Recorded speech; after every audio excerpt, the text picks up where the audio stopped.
I'm joined here now by former ECW champion, former WWE superstar, current TNA World Heavyweight Champion, the man known as Bobby Lashley. It's a pleasure having you here. How you doing? Thank you, I'm great. Right, firstly, can I ask you something? Yeah. Are you a wrestler or a sports entertainer? I'm a sports entertainer. So TNA goes with that term as well? Absolutely, yeah. Is that the safe term to use? Well, yeah, it's all rolled into one because, you know, I could say MMA fighter, but all of it is rolled into sports entertainment. I can kind of see that because it is entertaining the people at the end of the day. Yeah. I mean, it's not like they're going to cancel their subscriptions to any TNA network anytime soon, right? If they don't like what they see. Yeah. Okay, so let's talk about the Maximum Impact Tour. Glasgow, Manchester, and London. How are you finding it representing the company as a TNA World Heavyweight Champion? Because this is your first UK tour, right? Yeah. You feeling any pressure? Man, I have pressure every day. When I first came to TNA, I had pressure when because they hated the WWE guy coming to TNA, and so I had to have pressure of proving myself, and I started proving myself, and then they put the title on me. So now it's like a WWE guy gets the TNA World title, so I had to prove myself at that point. And then I started fighting, and now it's like a fighter holding the WWE title or the TNA title, and there's pressure there. So, you know, I welcome the pressure. Yeah. There's going to be pressure everywhere I go and everything that I do, so I just welcome it now. We'll get to the fighting part in a minute, but this is what people tend to say that have been out of TNA, or a lot of the reporters tend to say that TNA gets very excited as soon as a WWE guy comes in. They try to either copy some sort of storyline, or you know, somebody like in creative, they'll bring someone, an ex-WWE guy or whoever's from WWE they bring, they'll put the title on them or something like that. But I personally believe you've earned everything that has come your way. I mean, before this interview, I told you, like, you were in some big programs. You were Cena. That was a big build-up to that. And I'm not going to lie, I was rooting for you. Not because I was a Cena hater then, nor am I a Cena hater. Guys, he's a workhorse. You gotta respect what he does, right? You gotta respect what he does. But no, I was really invested in Lashley because when I came in, I'm not going to lie, straight away, big, jacked-up dude, black tights, again, Brock Lesnar sort of comparisons, right? I'm sure you heard that.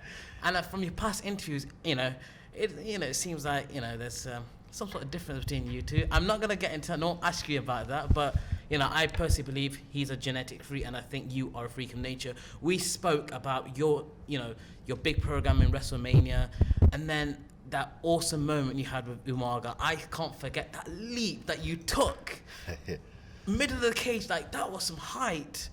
Against Umaga, who's unfortunately no longer with us. Like, so what would you say to anybody that says that Bobby Lashley is a WWE guy and he doesn't deserve to be the spot that he's in? I just say you gotta watch the matches, because of course everybody's gonna have an opinion, and I think it's harmful for us, because like there's a lot of good guys, man. If you leave WWE, then what, we're not supposed to ever work again? Like Matt Hardy's over here, Jeff Hardy's over here. What are we supposed to do? Or are we just confined and locked into the WWE for the rest of our lives, and that's the only way it can go? And does that mean that TNA can only take guys that are coming from the Indies or from Ring of Honor or somebody, one of those programs that put on the show? No, it's not that case. We're all wrestlers. Every one of us are wrestlers. And depending on where we go, that's the wrestler we are. Before, I was a WWE superstar. Now I am a TNA wrestler. So to me, like I said, I got thrusted into a lot of different positions. When I first started wrestling, I got thrusted in some big positions in WWE. Was I ready for it? Maybe not. But did I give it all? I gave it everything I had, and I think that I rose to the occasion. And every one of those times. Because look at some of the matches I had when I did a WrestleMania. I got put in one of the biggest WrestleManias in history, and that match we performed. We made it happen. We exceeded expectations. To me, at the time, it looked like Vince was invested in you, and that's how it looked. Like, because Vince isn't going to go just about anyone. Right. Obviously, we know Vince has his passion for the big guys, but then again, there's also, there's stories about hearsay, people whispering in his ear. So no, you did some incredible things. You were the first one to break the Master Lock challenge, right? Yeah. So that was like a sign that this guy. I mean, in your first year, did you replace Eddie Guerrero in that Survivor Series match? 2005 when Eddie Guerrero passed away. Yeah, I know. I think I was supposed to be in it anyway. I mean, that again, straight away. You just started the company then, and it looked like okay, they're gonna go somewhere with Lashley, and not because you're here right now, not because he's here. I was, no, I was invested in you. You know, your athleticism. But they gave me the ball a lot of different times, and I think every time when they gave me the ball, I scored. No, and that's the one thing, because they gave a lot of people big opportunities. If you go back, there's a lot of guys that you would see that came in, and they were like, all right, here, we're going to put you in a really good program right at the beginning. And they just died. Of course, yeah. They died. They didn't make it happen.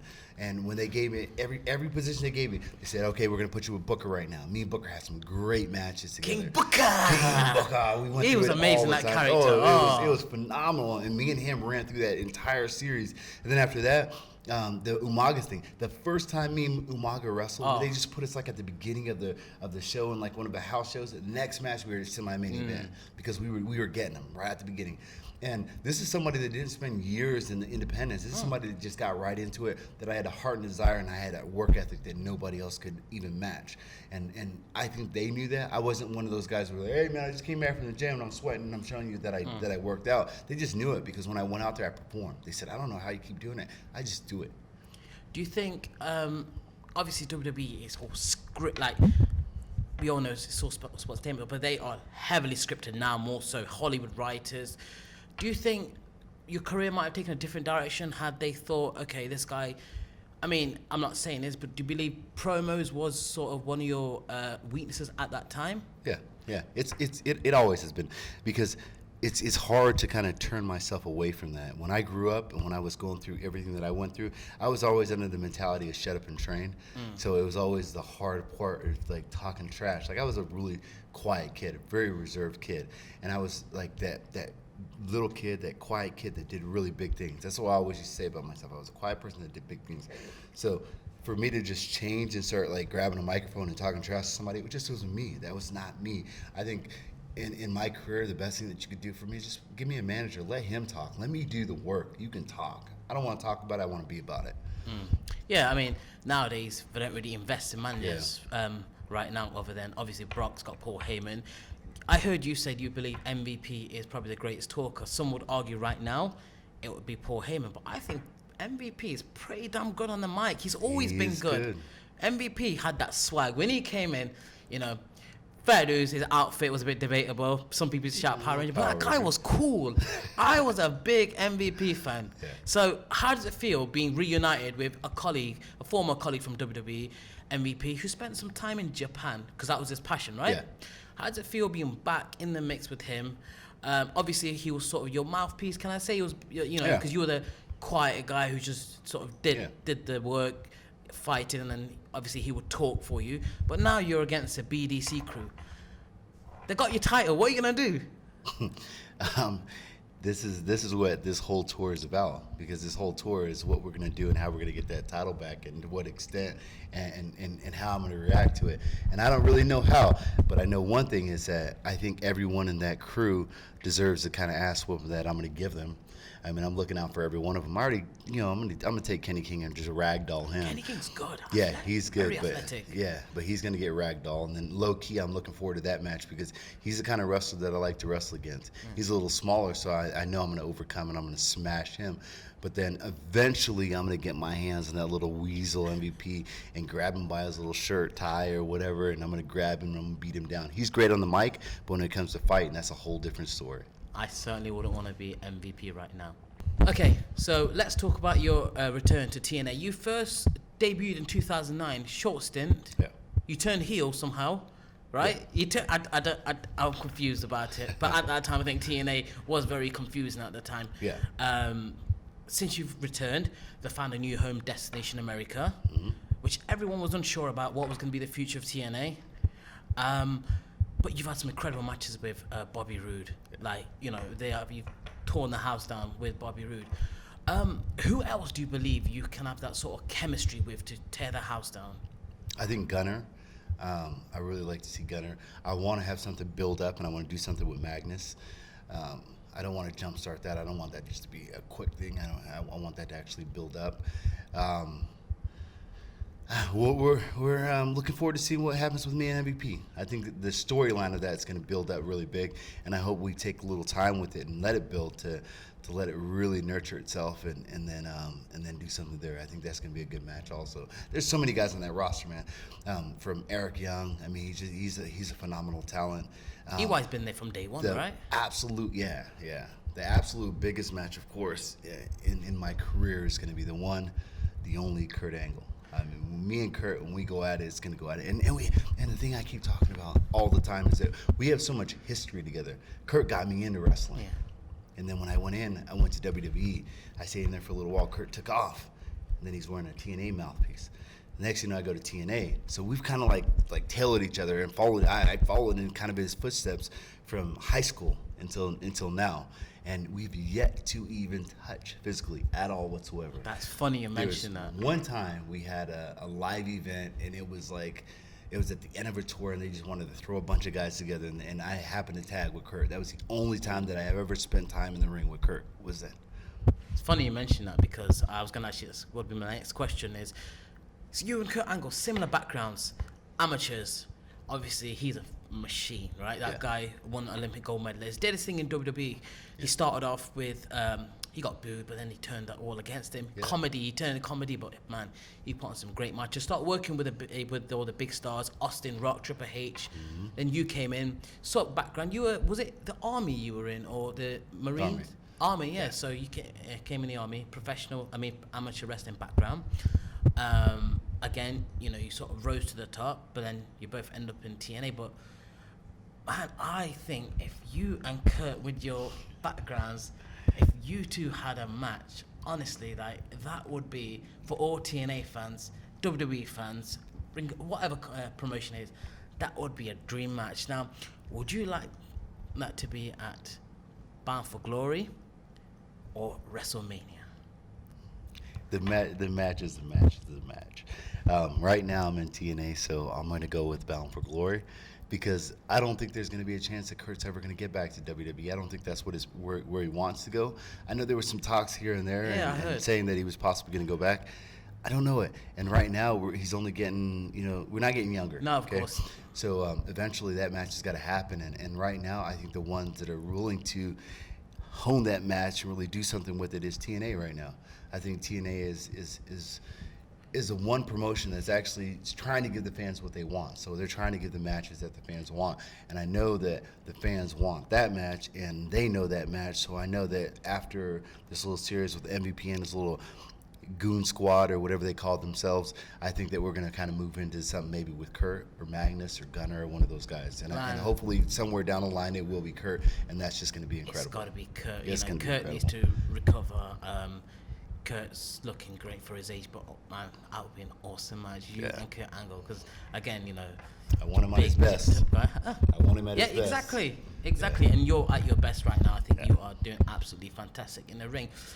You spoke about giving the fans what they want. Yeah. Let's talk about your current and past bosses. How would you compare someone like Dixie Carter to having a boss like Vince McMahon? I think they're really similar. Really similar, and people would beg to differ when I say that, and only because when you own a company like that as big as WWE, there are going to be some people that get butthurt because they're not going to get the attention that they want. So what Vince does is Vince really takes care of the guys that are really close to him, that are making the big money for him. I mean, that's what this all goes down to. Of course, yeah. Because he has to cater to those guys. You got to think of all the moving parts that he has to deal with. He can't be checking the guy that's just doing dark matches. He can't be catering to that guy, because there's just too many people. There's your writing staff, and you got you got a whole roster full of guys. Some guys that are at top, some guys are at the middle, some guys are at the bottom. You can't make everybody happy.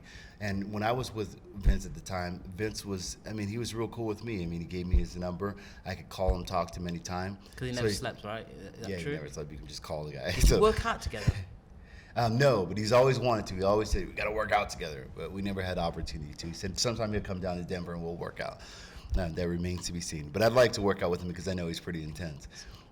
I think he was great. I think he's a great boss. And Dixie Carter, the only thing different is Dixie Carter's in charge of the same kind of deal. But with Dixie Carter, she doesn't have that many moving parts. Yeah. And Dixie is very nurturing. Like, I really like Dixie. Dixie makes me feel really good. Like, Dixie, I brought my kids there. And a lot of times if you go to the bigger company, it's like, what are those kids doing backstage? As opposed to Dixie's like, hey, there's Miles and there's Naomi. And she comes over and embraces my kids. And it's like shocking because Dixie's at such a high level, but she takes care of everybody. She makes sure everybody, she goes around, she's just like, hey, you come in, we give Dixie a hug. And Dixie's kind of like that that person that we always look up to.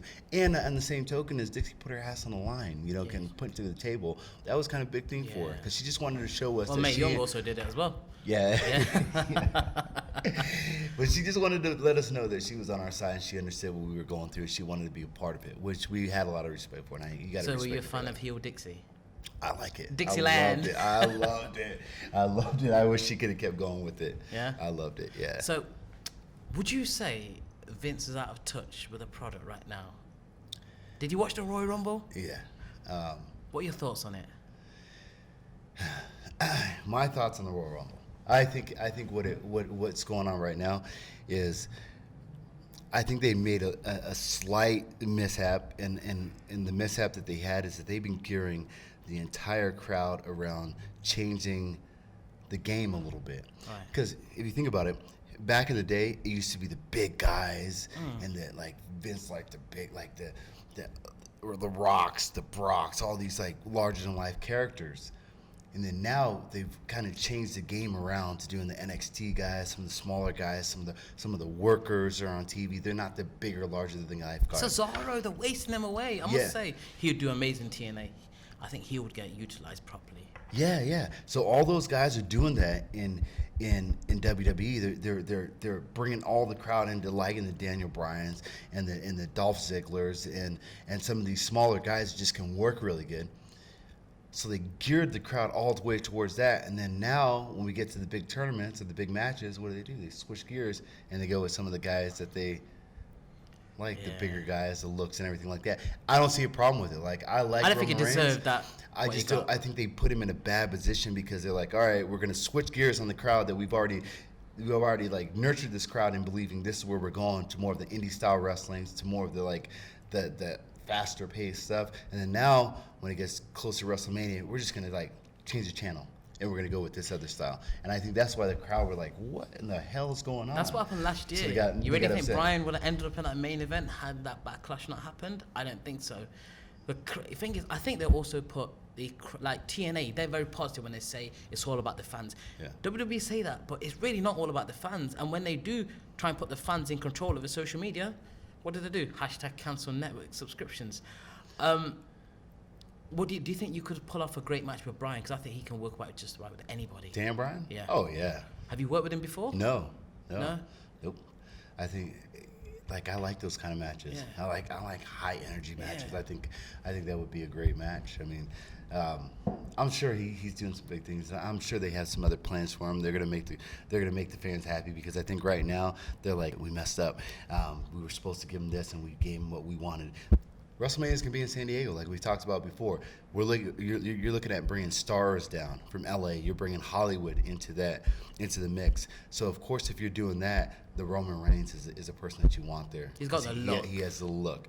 If it wasn't in San Diego, if it was up in the Northeast somewhere, of course, throw Daniel Bryan in there, because that's where he's supposed to be. Because now you got the hardcore wrestling crowd.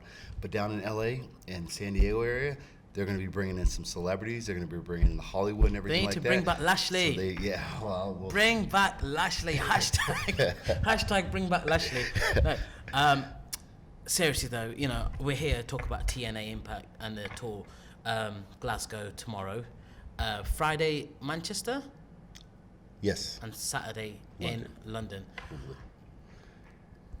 What do you think the highlight of your career is going to be in England? Like, because you've done other stuff like with WWE. What do you think you're going to do differently with the TNA crowd? I'm waiting to find out. Like, I don't know what I'm going to be doing the next couple days. I would love to say tomorrow in Glasgow I'm going to have just an incredible, crazy match with like Bobby Roode or MVP or somebody like that. But I have no clue. All I know is that I'm in great shape. I'm feeling good, and I know that there's going to be some great crowds. So I know whatever it is that I have to do, I know it's going to just be we're going to blow it out of the water. I know any way, shape, or form we're just going to have an incredible experience. So I'm looking forward to it. I'm looking forward to the next few days.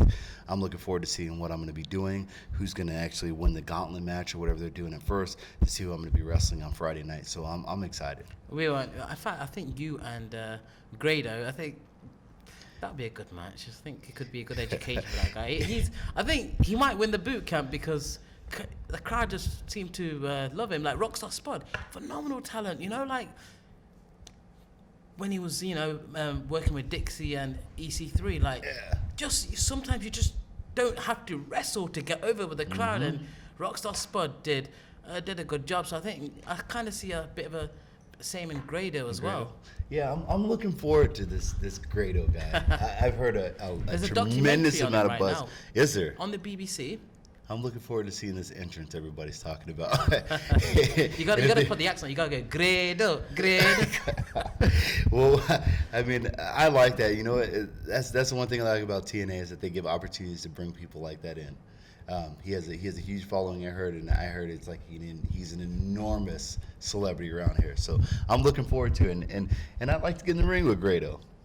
I'll turn heel, beat him up a little bit. See what he can do. I would like. Well, are you a tweener? Are you fully I'm babyface? a tweener. I don't know what I am. There's a Radio 1 DJ out there called Phil Taggart. Last week he had the Ayatollah of rock and roll. He had Chris Jericho on his show, and he believes Jericho is the greatest wrestler alive. Who do you believe has been the best wrestler of all time? He could be past, present. Man, it's like I'm gonna put Kurt up there really high. I'm gonna put Kurt up there really high because just the matches he's had, like, and being believable. You know? I think this day and age we're into reality TV. Yeah. So a lot of times with wrestling, we give a damn about reality. We're like, oh well, we're gonna let this guy beat this guy because, and we're gonna have a great match with it. Then we try to take that into the outside public. They're looking at him, they're like, okay, that's the champion. That's the guy you were trying to push down our throat as being this great fighter, because ultimately that's what we're supposed to be. And it's not believable a lot of times. Kurt won an Olympic championship, so he showed you that he does transcend anything else, and he is a great athlete and a great fighter, because that is a martial art. So Kurt has shown us what he can do.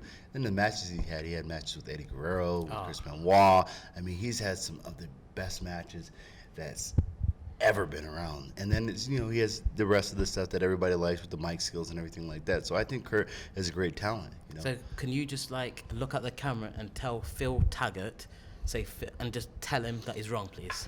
Phil, Lashley's got something to say. It's to my opinion, I would put Kurt Angle up there as one of the best of all time. Okay, Phil. So we like Jericho, but I think I've got to agree with Lashley on this one. So you are also an MMA fighter. You fight with Bellator? Yeah. You still with Bellator? Yep. How do you balance the two out? I don't know. Something has to get cut out, and the thing that gets cut out in my life is sleep. I don't sleep. You don't eat, sleep, conquer, repeat. I just eat, train, eat, train, eat, train. That's the hardest thing. I mean, that's why I think this is something that's very unique about me. Because it's not even the fact of being able to train and fight and train and compete. It's the fact of when I go out there to fight, like, a lot of eyes are on me, and I have a lot of pressure, and that's the hardest thing to deal with. That's because of your background as well. Yeah. Because you're already a recognized household name. Yeah. So when I go out there, it's like people are looking at me saying, the wrestling community is like, come on, Bobby, let's do it, because we're doing it for you. You're doing it for us again. And then I'm going out there saying, okay, I got you guys. I'm going to do this for you guys. And then some of the MMA, some of the guys are like, let's beat this pro wrestler. And some of the guys are saying, that's what I was hey, gonna ask you're a you, martial artist, so we have your back. So I have a lot of different things that are going on in my head when I'm going out there and fighting. Whereas the regular fighter, he's like, I have nothing else going on in my life except to train and fight. Yeah. That's what I've been doing. That's what I do. So it's a little bit different for me, which I welcome it. Like I said before, at the end of the day, if you want to give somebody the ball and see what they can do with it, give it to me, because that's what I've been doing. I put it and I take the risk, and right now I've been successful with it. You're also a full-time dad now. Yeah. Let's talk about others that have sort of dabbled into this. So I believe you dabbled into it before Brock. 07, 08, you dabbled into it around that same time probably Brock did. Yeah. So you two are one of the first that transitioned to MMA. Yeah. CM Punk now signed with UFC. Yeah. What are your thoughts on that? At first I had to say that I was very worried. Yeah. But then now, as I start looking at it a little bit more, is I'm saying, man, Punk's not a dummy. And when Punk first came into WWE, he didn't fit the mold. Yeah, he was supposed to be there to get fired, right? Yeah, absolutely. And then look what he did. Yeah. He became probably the biggest wrestler that we've had in the past probably 10, 15 years. Yeah.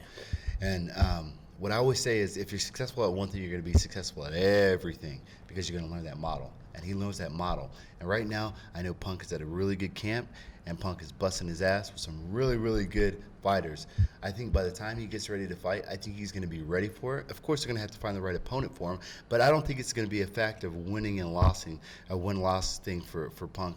I think it's going to be a fact of going out there and fighting and showing the people that he has it, and he's not just going out there just to fight. And I think he's gonna show some people some different things. I think it's gonna be a war. He's gonna make it a war. And I think at the end of the fight, win or loss, they're gonna be like, okay, I have respect for that guy because he did show us the entire year. He trained his ass off.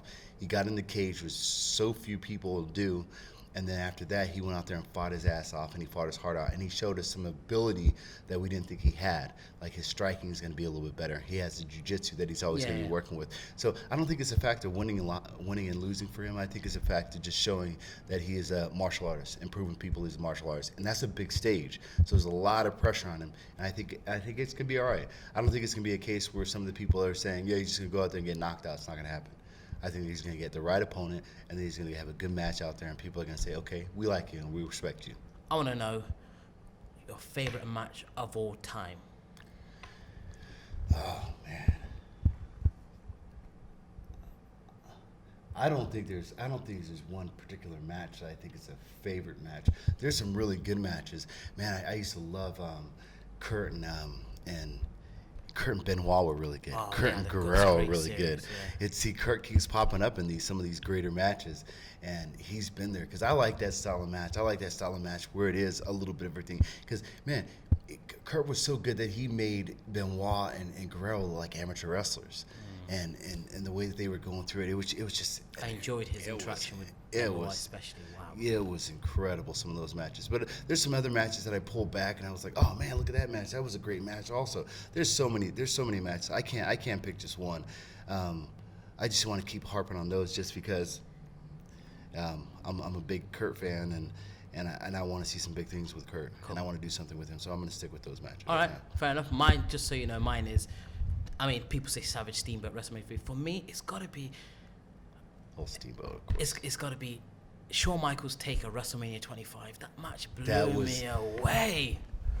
Yeah, that match is incredible. That match was. I'm going Mania now. There's no certainty Taker's going to be there. There's no Michaels. What do you think of the streak being broken? Bad decision, bad booking. I think it was almost the right time. You think it was? Because like you said, you don't even know if he's going to be back this year. Would you have liked to see him retire without breaking the streak? Well, I think next year in Dallas, that could have been his sort of farewell match. He could have either. Then who does he give it to then? Sting. What do you think of Sting making his appearances now? And beating Undertaker for that? Nah, he doesn't. I don't think he does. No, it's debatable. It's one of those things. But if Brock's might not be sticking around, that's the thing. I think that's a bad booking decision. I don't know. I would even say it's not so much as him sticking around because man, the wrestling business is tough, man. There's no off season.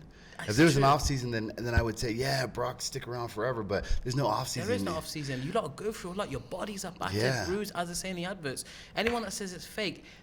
Okay, so the outcome is predetermined, but the bumps you don't take, they aren't.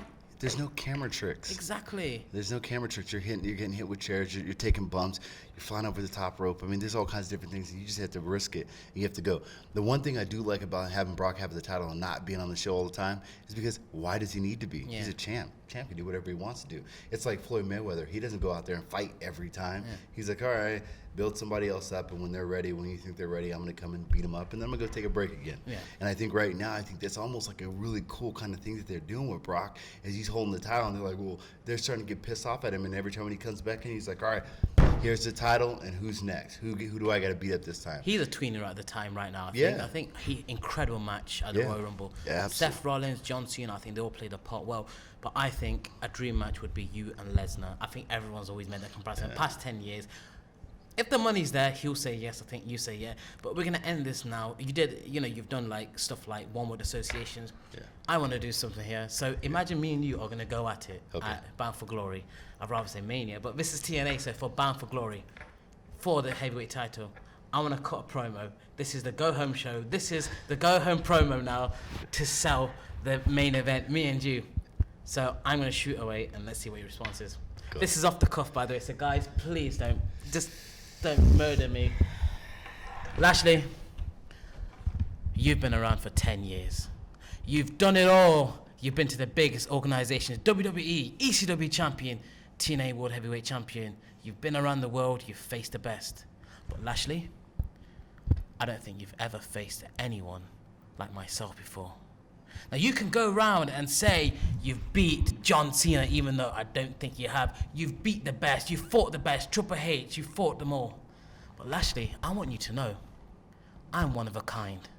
I know if I step into the ring, I will beat down Triple H. I will beat down John Cena. Brock Lesnar, I will wipe the floor with him. You, my friend, are holding something that I want, and that is the TNA World Heavyweight Championship. And come bound for glory, Lashley. That title will be mine.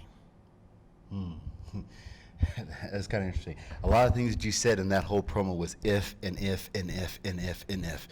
And the ifs are not going to happen. You didn't beat Triple H. You couldn't beat John Cena. You couldn't beat any of the people that I've walked through up in my career. And that's the one thing that you don't understand.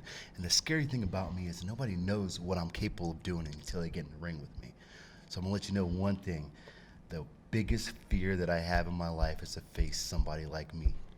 And when you get in that ring against me, you're going to understand what I'm talking about. Bound for glory, you'll find out. I'll see you this Sunday. Oh yeah, by the way, wipe that title for me. Shine it up real nice. It's coming home. Right here, baby. Make it happen. Lashley, thank you very much. You can buy that pay-per-view for $9.99. Lashley, absolute pleasure. Thank you very much. My pleasure, man.